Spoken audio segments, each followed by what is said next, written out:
The meditation chamber hummed with the soft blue glow of neural enhancers as Commander Zekthara of the Valerian Empire settled into his daily ritual. His forearms moved in precise patterns, each gesture activating different sections of his mental conditioning protocols. For 300 cycles, he had followed this same routine. Fear was weakness. Fear was death. Fear had no place in the mind of a Valerian warrior. The artificial gravity in his flagship, the Decimator's Edge, maintained perfect stability as the massive vessel drifted through the outer rim of what the primitive species called the Sol System. Intelligence reports indicated this small yellow star hosted a single inhabited world, populated by a young race that had barely achieved faster-than-light travel. They called themselves humans. Zekthara's mandibles clicked in what passed for amusement among his kind. The Valerian Empire had conquered 47 star systems in the past century. Each time, the pattern remained the same. Initial resistance, followed by swift surrender once the natives witnessed the true power of Valerian military might. These humans would be no different. A soft chime interrupted his meditation. "Commander," came the voice of his tactical officer, Subcommander Nailthek. "We are receiving a transmission from the human homeworld." Zekthara rose from his meditation platform, his height of nearly 3 meters casting long shadows across the chamber. His exoskeleton, polished to a mirror shine, reflected the blue light in patterns that spoke of his noble breeding and military achievements. "Route it to the command deck," he ordered. The bridge of the Decimator's Edge buzzed with quiet efficiency as Zekthara took his position in the command throne. Before him, a holographic display materialized, showing the image of a human female. She appeared small and fragile, with the pale skin and dark hair typical of her species. Her clothing was simple, lacking the ornate battle dress that marked true warriors. "I am Secretary General Maria Santos of the United Earth Government," the human said. Her voice carried no tremor of fear, which surprised Zekthara slightly. Most primitive species showed immediate terror when first contacted by the Empire. "We welcome you to our system and hope for peaceful dialogue between our civilizations." Zekthara's laugh was a harsh chittering sound that echoed through the bridge. "Human, I am Commander Zekthara of the Valerian Empire. Your world now falls under Imperial jurisdiction. You will surrender unconditionally and prepare for integration into our empire. Resistance will result in the complete sterilization of your planet." The human's expression remained remarkably steady. "Commander, while we appreciate your introduction, we must respectfully decline your offer. Earth and her colonies remain sovereign territory. However, we're prepared to discuss trade agreements and cultural exchanges that would benefit both our peoples." The audacity of the response sent ripples of shock through the bridge crew. Zekthara felt his battle-scarred carapace flush with anger. No species had ever refused imperial demands. The very suggestion was beyond comprehension. "Human, you fail to understand your situation," Zekthara said, his voice dropping to a dangerous growl. "This fleet carries enough firepower to crack your world in half. Your primitive vessels pose no threat to Imperial technology. I offer you one final opportunity to surrender." "Commander," the human replied, and Zekthara noticed something in her eyes that he couldn't quite identify. "I believe you're the one who fails to understand the situation. Please reconsider your position. We don't want conflict, but we're prepared for it." The transmission ended, leaving the bridge in stunned silence. Finally, Subcommander Nailthek spoke. "Sir, shall we proceed with orbital bombardment?" Zekthara considered the question. Standard Imperial doctrine called for immediate destruction of any world that refused surrender. Yet something about the human's response troubled him. Her lack of fear seemed genuine, not the desperate bravado he'd encountered before. Still, doctrine was doctrine. "Begin with a demonstration," he ordered. "Target one of their smaller population centers. Let them witness Imperial power before we destroy them entirely." The weapons officer, a young Valerian named Kilnash, began targeting procedures. "Sir, I'm reading unusual energy signatures from their planet's surface. Multiple locations show massive power spikes." "Explain," Zekthara demanded. "Unknown, sir. The energy readings don't match any known weapon systems in our databases. Whatever they're powering up, it's big." A new alarm began sounding across the bridge. The communications officer looked up from her station, confusion evident on her features. "Commander, we're receiving an incoming transmission. But, sir, it's not from the planet." "Source: unknown, sir. The signal appears to be coming from multiple points throughout the system, but I can't lock onto specific locations." "Put it through." The voice that filled the bridge was different from the human female. This one belonged to a male, and it carried an undertone that made Zekthara's exoskeleton shiver involuntarily. "Commander Zekthara, this is Admiral David Chun of the Human Defense Force. You have been warned to leave our system peacefully. Since you appear intent on violence, we're prepared to respond accordingly. Final warning: withdraw now, or face the consequences." Zekthara's rage overwhelmed his confusion. "Human, show yourself. Where are your ships? Your pathetic world has no orbital defenses. You're looking in the wrong place, Commander." Suddenly, space around the Valerian fleet began to shimmer. What had appeared to be empty void revealed itself to be something far more terrifying. Ships began materializing out of apparent nothingness, their sleek forms unlike anything in Imperial databases. They seemed to bend light around themselves, their hull configurations defying conventional understanding of ship design. "Impossible," breathed the tactical officer. "They were completely invisible to our sensors." Zekthara counted 50 vessels in the immediate area, but more kept appearing. These weren't the primitive chemical rockets he'd expected from such a young species. These ships moved with fluid grace, positioning themselves around the Imperial fleet with mathematical precision. "Commander," Kilnash called out, his voice tight with alarm. "I'm reading massive energy signatures from every human vessel. Their power outputs are, this can't be correct." "Report." "Sir, each of their ships is generating more power than our entire fleet combined." "How is that possible?" Before Zekthara could respond, Admiral Chen's voice returned. "Commander, you seem surprised. Perhaps your intelligence reports were incomplete. Humanity has been preparing for contact with hostile alien species for over 2 centuries. What you see around you represents only a small fraction of our defensive capabilities." The largest of the human vessels, a sleek Predator-class ship nearly the size of the Decimator's Edge, moved closer. Its hull seemed to absorb light, creating an effect that hurt to look at directly. Strange energy patterns danced across its surface like captured lightning. "Our weapons are armed and locked onto every ship in your fleet," Admiral Chen continued. "However, we prefer peaceful resolution to conflict. Withdraw from our system, and no harm will come to your people." Zekthara's mind raced. Nothing in Imperial history had prepared him for this scenario. The humans weren't supposed to have advanced technology. They weren't supposed to have fleets. They certainly weren't supposed to be dictating terms to the Valerian Empire. "Sir," the sensor operator called out, "I'm detecting massive gravitational distortions throughout the system. The humans appear to have gravitational manipulators on a scale I've never seen." "Gravitational manipulation?" Zekthara turned to his science officer. "Explain the implications." The elderly Valorian's voice trembled slightly. "Sir, if they can manipulate gravity on the scale these readings suggest, they could create artificial singularities, gravitational shears, or even fold space itself. Such technology is beyond Imperial capabilities." A cold sensation began creeping up Zekthara's spine. For the first time in his military career, he felt something he couldn't identify. The sensation was foreign, uncomfortable, and deeply unsettling. "Admiral," he transmitted to the human fleet, "your vessels are impressive, but the Valerian Empire has conquered 47 worlds. Our experience in warfare spans millennia. Do not mistake our restraint for weakness."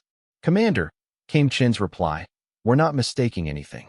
We've been monitoring your empire's expansion for the past 50 years. We know exactly what you're capable of. The question is whether you know what we're capable of." As if to emphasize the point, one of the human vessels began to demonstrate something that made Zekthara's blood freeze. The ship's hull began to shift and flow like liquid metal, reconfiguring itself from a sleek cruiser into something resembling a massive predatory insect. Weapon systems emerged from hidden recesses, energy collectors spread like wings, and the entire vessel seemed to come alive. "Biomechanical technology," whispered his science officer. "They've somehow merged organic and mechanical systems. The strategic implications are staggering." More human ships began similar transformations, What had appeared to be a conventional fleet was revealing itself to be something far stranger and more threatening. Some vessels split into multiple smaller units. Others grew to enormous size, and a few seemed to simply fade from existence while maintaining their energy signatures. "Commander," Inalthek said quietly, "perhaps we should consider strategic withdrawal to regroup and analyze these new developments." The suggestion would normally have resulted in immediate disciplinary action. Valerian commanders never retreated. But Zekthara found himself actually considering the option, a thought that horrified him even as it formed. "Sir," the communications officer interrupted, "we're receiving another transmission. This one appears to be coming from the human homeworld itself. The same female as before?" "Negative, sir. This appears to be some kind of general broadcast. They're transmitting on multiple frequencies, including some we didn't know they possessed." "Put it through." What appeared on the screen made Zekthara step back involuntarily. It wasn't a single human, but dozens, each speaking in turn. Scientists, military officers, civilians, even children. They spoke in different languages, but the ship's translation systems rendered their words in perfect Valerian. "We know you can hear us," said an elderly human male in what appeared to be a laboratory setting. "We know you think we're primitives, barely worthy of notice. That's exactly what we wanted you to think." A younger female in military uniform continued. "For 2 centuries, we've prepared for this day. Not just with weapons, but with ideas. We've imagined every possible first contact scenario, planned for every contingency." A child, no more than 10 cycles old by human standards, looked directly into the transmission device. "We learned about the monsters in the dark by becoming something they would fear to meet." The transmission continued, showing images that began to explain the scope of human preparation. Underground cities that could house billions, manufacturing facilities hidden in asteroids, weapons testing in distant star systems, research stations in parallel dimensions. The humans hadn't just prepared for war. They had reimagined the very concept of civilization itself. "Commander," his science officer said, his voice barely above a whisper, "the energy readings from their planet are off all scales. If these images are accurate, they've industrialized their entire solar system without us detecting it." Zekthara felt that strange sensation growing stronger. His hands trembled slightly as he gripped the arms of his command throne. The feeling was alien, wrong, completely contrary to everything he had been taught about Valerian superiority. "Sir," the tactical officer called out urgently, "the human vessels are moving into attack formation. Their weapons are charging to full power." Through the viewports, Zekthara could see the human fleet spreading out around them. The space between the ships began to glow with contained energy. Reality itself seemed to bend around their weapons systems. Admiral Chen's voice returned, but now it carried undertones that made Zekthara's exoskeleton ache. "Commander, final warning. Your choice is simple. Leave our system now, or discover why humanity survived long enough to reach the stars despite having no natural weapons, no thick armor, and no great strength. We survived because we learned to make our enemies afraid of the dark." The sensation in Zekthara's chest was growing stronger, spreading through his body like ice water in his veins. His breathing became shallow, his vision began to narrow, and his hands shook uncontrollably. The feeling was overwhelming, primal, and utterly foreign to his experience. With a shock that seemed to crack his world in half, Zekthara finally understood what he was experiencing. Fear. Pure, undiluted, existential terror. For the first time in his 300-cycle existence, he was truly afraid. And the humans hadn't even fired a shot yet. "All ships," he heard himself saying, his voice distant and strange, "prepare for emergency withdrawal. Set course for Imperial space, maximum speed." "Sir." Nalthek stared at him in disbelief. "We're retreating?" Zekthara looked at his second-in-command, seeing his own fear reflected in the younger officer's eyes. "Subcommander, have you ever wondered why a species with no natural weapons, no armor, and no great physical strength managed to survive long enough to develop technology?" The question hung in the air like a death sentence. "No, sir," Nalthek replied quietly. "Neither had I," Zekthara said, watching the human ships maintain their perfect formation around his fleet. "Until now." The emergency jump to hyperspace felt different this time. Zekthara had ordered countless retreats during his career, usually tactical withdrawals to better positions. This was something else entirely. This was flight, pure and simple, driven by an emotion he still couldn't fully comprehend. The Decimator's edge shuddered as it entered the hyperspace corridor, followed by the remaining ships of his fleet. All 63 vessels had survived the encounter, though Zekthara suspected that was only because the humans had chosen to let them leave. That thought sent fresh waves of that terrible new sensation through his body. "Commander," came the hesitant voice of his science officer. "I'm analyzing the sensor data from our encounter. The readings are troubling." Zekthara forced himself to focus. "Explain." "Sir, the human technology appears to violate several fundamental principles of physics as we understand them. Their power generation systems show efficiency levels that should be impossible. Their materials science seems to have achieved room temperature superconductors with properties beyond our theoretical models. And they're gravitational manipulators." "Continue." "They're not just bending spacetime, sir. They're rewriting the local laws of physics within specific fields. I've never seen anything like it in 3 centuries of imperial expansion." The bridge remained unnaturally quiet as the implications sank in. The Valerian Empire had built its dominance on technological superiority. They possessed weapons that could crack planets, ships that could outrun light itself, and defensive systems that had never been breached. Yet everything they had just witnessed suggested that human technology was not just different, but fundamentally more advanced in ways that challenged basic understanding. "Sir," the communications officer interrupted, "we're receiving a priority transmission from Imperial Command. They're requesting an immediate status report on the Sol system operation." Zekthara felt his blood chill. How could he possibly explain what had happened?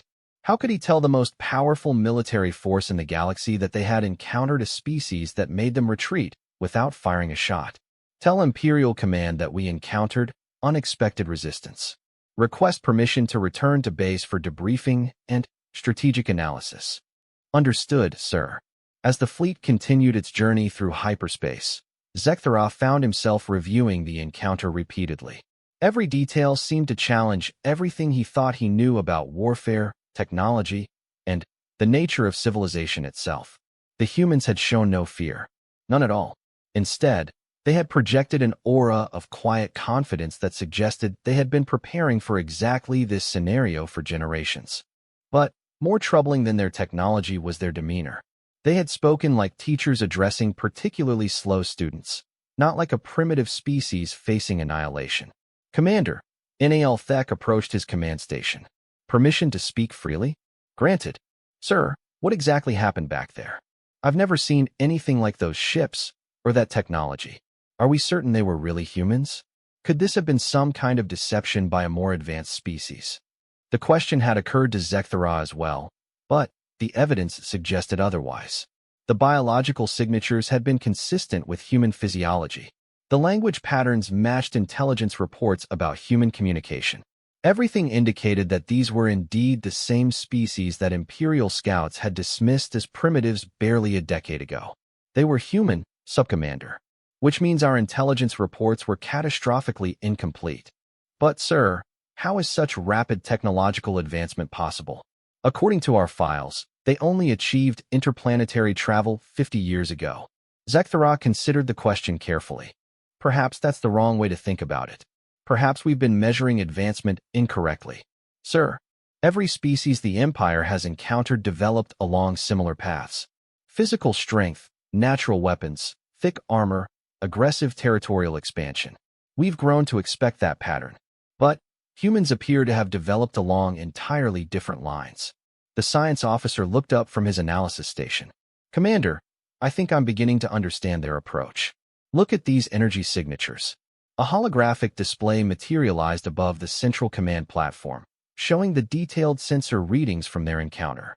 The data revealed patterns that seemed almost organic in nature, as if the human technology was somehow alive. They appear to have based their development on biological principles rather than mechanical ones, the science officer continued. Their ships don't just use materials that adapt to circumstances. They are materials that adapt to circumstances. Their weapons don't just fire energy. They create localized environmental changes that make enemy weapons ineffective. Elaborate. Sir, imagine if instead of building stronger armor, you developed the ability to make enemy weapons simply stop working. Instead of creating more powerful engines, you learned to convince space itself to move your ships. Instead of manufacturing better computers, you grew thinking machines that could evolve and improve themselves. The implications sent another chill through Zekthara's body. You're suggesting they've achieved biological integration with their technology?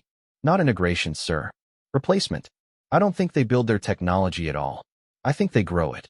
The journey to Imperial space took 3 standard days, during which Zekthara found himself unable to sleep or meditate effectively. The sensation he had experienced during the encounter continued to plague him, a constant reminder of how completely the humans had changed his understanding of his place in the universe. When they finally emerged from hyperspace near the Imperial capital world of Valoros Prime, Zekthara was surprised to find a massive fleet waiting for them. Hundreds of Imperial vessels filled the space around the planet, their weapons charged, and their crews at battle stations. "Commander," the communications officer called out, "we're being hailed by Admiral Kreshtok aboard the flagship Imperial Wrath."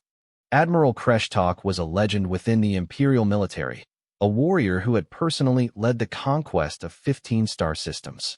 His reputation for tactical brilliance was matched only by his reputation for ruthless efficiency in dealing with failure. "Commander Zekthara," came the Admiral's gravelly voice, "your report was insufficient. You will transfer to the Imperial Wrath immediately for a full debriefing." An hour later, Zekthara found himself in the Admiral's private conference chamber, facing not just Kreshtok, but a collection of the Empire's highest-ranking military and scientific officials. The chamber's walls displayed holographic recreations of Imperial victories, reminding everyone present of the Empire's long history of dominance. "Explain," Admiral Kreshtok said simply. Zekthara recounted the encounter in precise detail, providing sensor readings, communication logs, and tactical analysis. As he spoke, he watched the expressions of his audience change from skepticism to concern to something approaching the same fear he had experienced. "You're telling us," said Science Admiral Valcor, "that a species we classified as primitive level 3 has technology that surpasses our own capabilities?" "Yes, Admiral. And they made no aggressive moves against your fleet?" "They made no moves at all, sir. They simply existed in a way that made our weapons irrelevant and our tactics meaningless."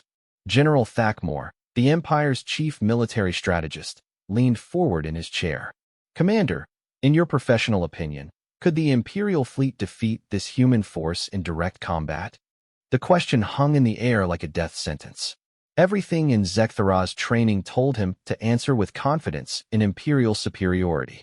But the memory of those human ships, of their impossible technology and casual confidence, made such an answer impossible. "No, General. I do not believe we could." The silence that followed was deafening. Finally, Admiral Kreshtok spoke. "Explain your reasoning." "Sir, the humans demonstrated technology that violates our understanding of physics. Their ships can apparently alter their physical structure at will. Their weapons appear to manipulate local reality rather than simply applying force. Most importantly, they showed no signs of strain or effort in maintaining these capabilities. What we witnessed appeared to be routine operations for them." "You're suggesting they were holding back?" "I'm suggesting, sir, that we never saw their actual military capabilities. What we encountered was their equivalent of a border patrol, and it was sufficient to convince me that direct conflict would result in the complete destruction of our fleet."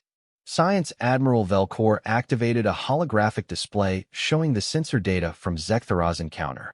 "These readings are extraordinary. Look at these power signatures. If accurate, each human ship was generating more energy than an entire Imperial battle group." "How is such a thing possible?"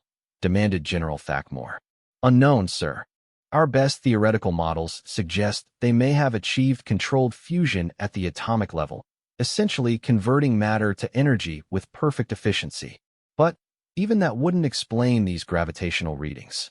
Admiral Kreshtok studied the data for several minutes before speaking. "Commander Zekthara, you mentioned that the humans claim to have been preparing for this encounter for 2 centuries. "Yes, sir. They specifically stated they had been monitoring Imperial expansion for 50 years. Then, they know our capabilities, our tactics, our technological limitations. They've had time to develop specific countermeasures for everything in our arsenal. The realization sent a collective shudder through the assembled officers. The Valerian Empire had built its expansion on the advantage of surprise, striking before potential enemies could prepare adequate defenses. But these humans had not only prepared, they had apparently prepared so thoroughly that they made Imperial technology look primitive by comparison. "Sir," Zekthara said quietly, "there's something else. The way they spoke to us. The tone, the confidence, the complete lack of concern about our threats.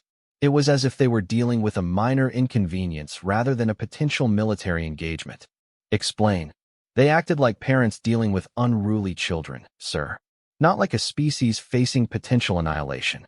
That level of confidence suggests they have capabilities we cannot even imagine." Admiral Kreshtok stood and walked to the chamber's main display, which showed a three-dimensional map of the Valerian Empire. 47 conquered systems glowed in imperial purple, representing centuries of expansion and the dominance of their civilization. "Gentlemen," he said finally, "we appear to have encountered something unprecedented. A species that not only matches our technological capabilities, but exceeds them. A species that has been preparing specifically for contact with us. A species that shows no fear of the greatest military force in the known galaxy." He turned to face the assembled officers. "The question now becomes, what do we do about it?" General Thakmore was the first to speak. "Sir, perhaps we could attempt diplomatic contact. Establish trade relationships, cultural exchanges, that sort of thing." "To what end?" asked Science Admiral Velcor. "What could we possibly offer to a species with such advanced technology?" The question highlighted a fundamental problem that none of them had considered. The Valerian Empire had always been the technologically superior force in any contact scenario. They had resources, weapons, and knowledge that primitive species desperately wanted. But what did you offer to a species that could apparently manipulate reality itself? "There is another consideration," Zekthara said hesitantly. "The humans specifically mentioned that what we encountered was only a small fraction of their defensive capabilities. You believe they have larger fleets?" "Sir, I believe they have capabilities we cannot comprehend. The technology they displayed suggests they may have developed along completely different evolutionary lines than any known species. If they can manipulate matter and energy at the quantum level, if they can alter local physics, if they can grow thinking machines, there may be no limit to what they can achieve." Admiral Kreshtok returned to his seat, his expression grim. "Commander, in your encounter with these humans, did you experience anything unusual? Any physical sensations, mental effects, anything outside normal parameters?" Zekthara hesitated. The memory of that terrible new emotion was still fresh, still troubling. But duty required honesty. "Yes, sir. For the first time in my military career, I experienced fear. Not tactical concern or strategic caution, but actual, primal fear. It was educational." "Educational." "Yes, sir. I believe I finally understand why the humans survived long enough to develop their technology. They learned to make their enemies afraid of them long before they had the power to actually defeat them. Fear, it turns out, is a far more effective weapon than we ever imagined." The conference chamber fell silent as the assembled officers contemplated this revelation. The Valerian Empire had conquered 47 worlds through superior firepower and tactical excellence. But here was a species that had apparently weaponized an emotion. "Sir," Science Admiral Velcor said slowly, "if the humans can project fear as effectively as they demonstrated, it suggests they understand psychology and neurology at levels we haven't achieved. They may be able to manipulate enemy behavior without ever firing a shot." "Mental warfare," General Thakmore muttered. "We've never encountered anything like it." Admiral Kreshtok stood again, his decision clearly made. "Gentlemen, we are faced with an unprecedented situation. For the first time in Imperial history, we have encountered a species that may be genuinely superior to our own. The question is not whether we can defeat them in battle, but whether we can coexist with them in peace." He activated the chamber's main communication system. "All fleet commanders will receive new orders within the hour. The Sol system is hereby declared off-limits to all Imperial vessels. No approach within 10 light-years without specific authorization from Imperial Command. Sir, General Thakmore protested. Are we abandoning our expansion into that sector? General, we are acknowledging reality. We have encountered a species that makes our best technology look primitive. We have two choices: learn from them or be destroyed by them. I prefer the former. As the meeting broke up, Zekthara found himself walking alone through the corridors of the Imperial Wrath. The sensation of fear had diminished but not disappeared entirely. It remained as a constant reminder that the universe was far larger and more dangerous than he had ever imagined. But along with the fear came something else, something he found even more disturbing: curiosity. What else had the humans developed? What other impossible technologies did they possess? And, most troubling of all, what did they want? Because one thing was certain: a species with such advanced capabilities didn't need to announce themselves to the Valerian Empire unless they had reasons of their own. Whatever those reasons were, Zekthara suspected they were about to change everything. 3 months had passed since the encounter at Sol, and the Valerian Empire had entered what historians would later call the Great Uncertainty. No Imperial vessel had approached human space, but the humans had not remained idle. Reports flooded in from across the galaxy of strange ships appearing at the edges of various star systems, conducting what appeared to be peaceful surveys before disappearing again. Zekthara stood in his private quarters aboard the Decimator's edge, studying the latest intelligence reports. Each document seemed to raise more questions than it answered.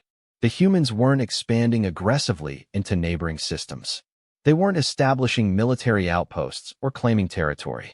Instead, they seemed to be mapping something, studying the galaxy with the methodical precision that had characterized their first contact protocol. A soft chime interrupted his thoughts. "Commander," came his aide's voice, "Admiral Kreshtok is requesting your immediate presence aboard the Imperial Wrath. Priority Alpha." Priority Alpha meant urgent beyond all other considerations. Zekthara gathered his reports and made his way to the transport bay, wondering what new development could warrant such urgency. An hour later, he found himself once again in Admiral Kreshtok's conference chamber, but this time the atmosphere was different. Instead of the grim determination that had characterized their previous meeting, there was something approaching excitement in the air. "Commander," Admiral Kreshtok began without preamble, "we've received a communication from the humans. They wish to meet." Zekthara felt that familiar chill return to his spine. "Sir, not for negotiation or discussion of territorial boundaries," the Admiral continued. "They've specifically requested cultural and scientific exchange. They want to share information." "Share information? With us?" Science Admiral Velcor activated a holographic display showing the human message. The same female from their first encounter, Secretary General Maria Santos, appeared before them with what looked like a genuine smile. "Admiral Kreshtok," her recorded message began, "after careful consideration, the United Earth Government and the Human Defense Force have decided to extend an invitation for formal contact between our civilizations. We believe both our peoples could benefit from cultural and scientific exchange." The message continued, outlining specific proposals for trade agreements, technology sharing, and what they termed collaborative exploration of mutual interests. But it was the final portion that sent shock waves through the assembled Imperial officers. "We understand that our technological capabilities may seem advanced from your perspective," Santos continued. "But we assure you that our interests are genuinely peaceful. We've observed the expansion of your empire and admire the organizational efficiency you've achieved. We believe we can learn much from each other." The recording ended, leaving the conference chamber in stunned silence. Finally, General Thakmore spoke. "They want to learn from us? What could we possibly teach a species with their capabilities?" Admiral Kreshtok gestured toward another display, this one showing detailed analysis of human activities over the past 3 months. "That's exactly what our intelligence division has been trying to determine. Look at these reports." The data painted a fascinating picture. Human ships had been observed at 43 different star systems, but their activities defied conventional military analysis. Instead of establishing bases or claiming resources, they had been conducting detailed surveys of stellar phenomena, gravitational anomalies, and what appeared to be archaeological investigations of ancient civilizations. They're not interested in conquest, Science Admiral Velcor observed. They're conducting research on a galactic scale. Research into what? Demanded General Thakmore. Unknown, but the pattern is consistent. They appear to be mapping something that spans the entire galaxy, something that requires their advanced sensor technology to detect. Zektheros studied the data carefully before speaking. Sir, permission to offer a hypothesis? Granted. What if the humans aren't trying to build an empire at all? What if they're trying to solve some kind of problem that requires galactic-scale resources and cooperation? The suggestion seemed to shift the entire dynamic of the discussion. Instead of viewing the humans as potential conquerors, the officers began considering them as researchers working on something beyond Imperial comprehension. Commander, Admiral Kreshtok said slowly, elaborate on that hypothesis.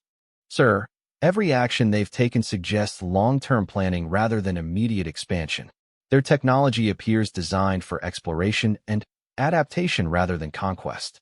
Their approach to us was defensive, but not aggressive. They seem to be preparing for something, not building toward domination. Preparing for what? Unknown, sir. But consider this. A species with their technological capabilities could have conquered half the galaxy by now if that was their goal. Instead, they're conducting surveys and requesting cultural exchange. That suggests their priorities are fundamentally different from ours. Science Admiral Velcor activated another display, this one showing speculative analysis of human technology based on their limited observations. If Commander Zektheros' hypothesis is correct, it would explain several puzzling aspects of their capabilities. Their gravitational manipulators, for instance, would be ideal for large-scale engineering projects rather than weapons. Their biological technology would be perfect for long-term adaptation to unknown environments. You're suggesting they're preparing for some kind of galactic engineering project? It's possible, sir. Something that requires cooperation between multiple species, advanced technology, and resources on a scale that no single civilization could provide. Admiral Kreshtok was quiet for several minutes, clearly weighing the implications. Finally, he made his decision. We will accept their invitation for cultural exchange. Commander Zekthera, you will lead the Imperial delegation. Your previous contact with them makes you the logical choice. Sir, are we certain this is wise? We still don't understand their true capabilities or intentions. Commander, we have two options.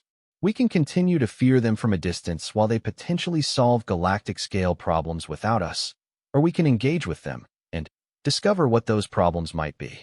The former guarantees our eventual irrelevance. The latter at least offers the possibility of partnership. 2 weeks later, Zekthera found himself aboard a modified Imperial cruiser approaching the coordinates specified by the humans for their meeting. They had chosen a neutral location, an uninhabited star system roughly halfway between Imperial and human space. As they emerged from hyperspace, Zekthera was struck by what was waiting for them. A single human vessel hung in space near a small asteroid. But this ship was unlike anything from their previous encounter. It appeared to be grown rather than built, its organic curves suggesting a living entity rather than a machine. Commander, his sensor operator called out. The human vessel is broadcasting a greeting. They're inviting us to dock. Dock? How? Sir, their ship appears to be changing shape. It's forming a docking bay sized specifically for our vessel. Watching through the viewports, Zekthera saw the human ship literally grow an extension that perfectly matched his cruiser's docking specifications. The precision was absolute, the adaptation instantaneous. Sir, his science officer whispered, that's not technology. That's biology. Their ship is alive. An hour later, Zekthera found himself in what could only be described as the most unusual conference room he had ever encountered. The walls seemed to pulse gently with their own light. The floor was soft but supportive, and the air carried a freshness that reminded him of natural forests. Across from him sat Admiral David Chun, the same human who had delivered their final warning 3 months ago. But here, in this peaceful setting, Chun appeared completely different. Gone was the intimidating undertone, replaced by genuine curiosity and what seemed to be scholarly enthusiasm. Commander Zekthera, Chun said with a smile, welcome aboard the Synthesis. I hope you don't mind the living ship. We find it more comfortable for extended negotiations. Living ship. Grown, not built. One of our more useful developments. The ship is actually a partner species that enjoys exploring the galaxy. We provide navigation and scientific equipment. She provides transportation and life support. Everyone benefits. The casual way Chun described such an impossible achievement sent familiar chills through Zekthara's body. But this time the sensation was mixed with fascination rather than pure fear. Admiral, Zekthara began carefully. Your message mentioned mutual learning opportunities. What could our civilizations possibly teach each other? Chun leaned forward, his expression becoming more serious. Commander, how much do you know about the history of this galaxy? Standard Imperial education covers approximately 50,000 years of recorded galactic history. Multiple civilizations have risen and fallen, most leaving only archaeological traces. What about the predecessors? Zekthara felt his breathing catch. The predecessors were a legendary civilization, spoken of in whispers among scholars and archaeologists. They were supposed to have achieved technology beyond imagination before vanishing completely millions of years ago. Legends and speculation, Admiral. No concrete evidence has ever been found. Chun smiled, but it was a sad expression. Commander, we've found them. Or rather, we've found what's left of them. And we've discovered why they vanished. The human activated a holographic display that filled the room with images Zekthara had never seen before. Ancient structures on a scale that dwarfed planets. Technology that made human achievements look primitive.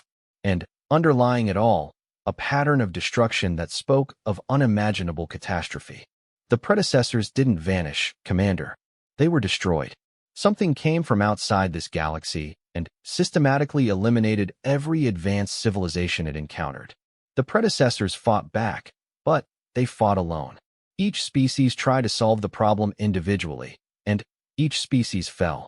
What kind of force could destroy beings with such advanced technology? Something that adapts to whatever it encounters. Something that grows stronger by consuming the technology and knowledge of its victims. Something that's still out there. Chun manipulated the display, showing astronomical data that suggested massive disturbances in neighboring galaxies. Our deep space monitoring stations have detected signs of this force approaching our galaxy. We estimate it will arrive within the next 500 years. And you believe cooperation between species is the answer? Commander, the predecessors left behind detailed records of their attempts to fight this threat. Every strategy they tried failed because they were working alone or in small alliances. The threat adapts too quickly for individual solutions to be effective. Chun brought up another display, this one showing current galactic civilization patterns. The Valerian Empire, human space, and dozens of other species were scattered across the galaxy, each pursuing their own interests. What we need is genuine cooperation on a galactic scale. Shared technology, coordinated research, unified defense strategies. Not conquest or domination, but partnership in the face of an existential threat. The implications of Chen's words were staggering. Everything about human behavior suddenly made sense. Their defensive posture, their advanced technology focused on adaptation rather than conquest, their systematic survey of galactic civilizations. You've been preparing for war against this threat, Zekthara said. We've been preparing for survival, Chen corrected. War implies a conflict between comparable forces. What's coming isn't interested in territory or resources. It simply eliminates anything that might eventually challenge it. And you believe the Valerian Empire could contribute to this preparation? Commander, your people have achieved something remarkable. The successful coordination of 47 different civilizations under a single government. That organizational achievement is exactly what we need to expand on a galactic scale. Zekthara felt a strange sensation, different from the fear he had experienced before. This was recognition, understanding, even excitement. The humans weren't superior to the Valerian Empire. They were addressing a different aspect of the same enormous challenge. What exactly are you proposing? Chen leaned back in his chair, his expression thoughtful. A partnership, Commander. Your people understand large-scale organization and military coordination. We understand adaptive technology and long-term research projects. Together, we might be able to create something neither of us could achieve alone, a galactic civilization capable of surviving what's coming. And the other species? The independent worlds and smaller civilizations? Each has something to contribute. The Zilani understand quantum mechanics better than anyone. The Morphic Collective has mastered biological adaptation. The Silicon Mines have computational capabilities beyond our current needs. Every civilization that has survived to develop interstellar technology has done so by solving problems in unique ways. The scope of what Chun was describing was overwhelming. Not just cooperation between the Valerian Empire and humanity, but a genuine galactic alliance focused on survival rather than expansion. How do we know this threat is real? Zekthara asked. How do we know the predecessors weren't destroyed by something else? Chun activated one final display, and Zekthara found himself looking at images that made his blood freeze. Ships the size of moons, constructed from materials that seemed to absorb light itself. Beings that appeared to be living shadows with capabilities that defied every natural law. And, most terrifying of all, planets stripped completely bare, their entire biospheres converted into some kind of organic machinery. Because, Commander, they're already here. Not in force, not yet. But, scout elements have been detected at the galaxy's edge. We estimate we have 500 years to prepare before the main force arrives. 500 years to unite an entire galaxy, Zekthara said quietly. 500 years to save everything we've ever built, Shin replied. For the first time since his encounter with human technology, Zekthara felt something other than fear. He felt purpose. The sensation was strange, but welcome, a counterpoint to the terror that had defined his recent experiences. Admiral, he said finally, I believe the Valerian Empire would be very interested in discussing this partnership. Shin smiled. And this time the expression carried genuine warmth. Commander, I was hoping you'd say that. Because we're going to need everyone working together if we're going to survive what's coming. As Zekthara looked around the living ship, feeling its subtle pulse beneath his feet, and sensing the vast intelligence that guided their journey, he realized that his fear of humanity had been transformed into something far more complex. They weren't the monsters he had initially believed them to be. They were the teachers he had never known he needed. The universe was about to become a much more dangerous place. But, for the first time since encountering humanity, Zekthara believed they might actually have a chance of surviving it. Together,